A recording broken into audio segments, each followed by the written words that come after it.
Well, the recall could not come at a worse time for Samsung. The Galaxy Note 7 was unveiled just 1 month ago, and rival Apple is set to show off its new iPhone next week.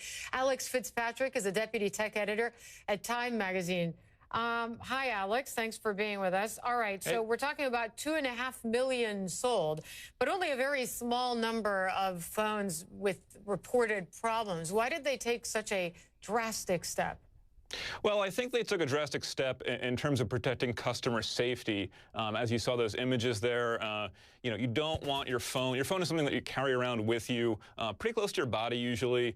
If something happens to it, if it catches fire or if it heats up a lot while it's near your body, that can do some actual damage to your, to you. And obviously the company wants to get those phones away from people and get that message out there before anybody is hurt by them. So that's a good move on their part, I think. Well, it's going to cost them a lot. It's also a huge embarrassment. But people who use this phone or who've bought this phone, how long until a replacement version is even available?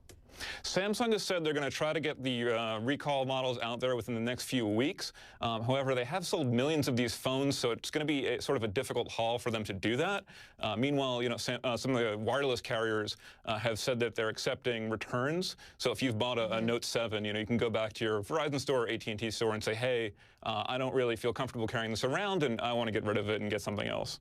But so they know what the problem is if they can say or predict that they could have replacements in a few weeks, right? So why were these phones catching fire? It's unclear. The exact cause of the problem seems to be related to the battery. It's a lithium-ion battery, which is a type of battery that's found in pretty much all modern consumer electronics. And they have had some issues like this in the past. If you remember just a few months ago, sort of the hoverboard craze, those little scooters that kids were riding around on, that kind of came to a halt because some of them were cheaply made with bad battery technology, and they were catching fire as well. So that's sort of that was a big deal at the time. You kind of get these reports here and there. But I think this is the most high-profile incident affecting a major manufacturer of smartphones. And it couldn't come at a worse time because Apple is unveiling its iPhone 7, as this is obviously going to hurt Samsung in its competition with Apple here.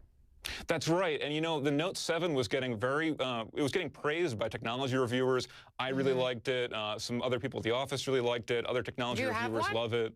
I don't have one personally, but I got to play with one for a little while. And it's a really nice device as far as the design goes. It's a really, it's a very strong iPhone competitor. But obviously, this is going to be a huge PR nightmare for Samsung. And like you said, it's just a few days until Apple unveils what's likely to be the iPhone 7, which is, its flagship model.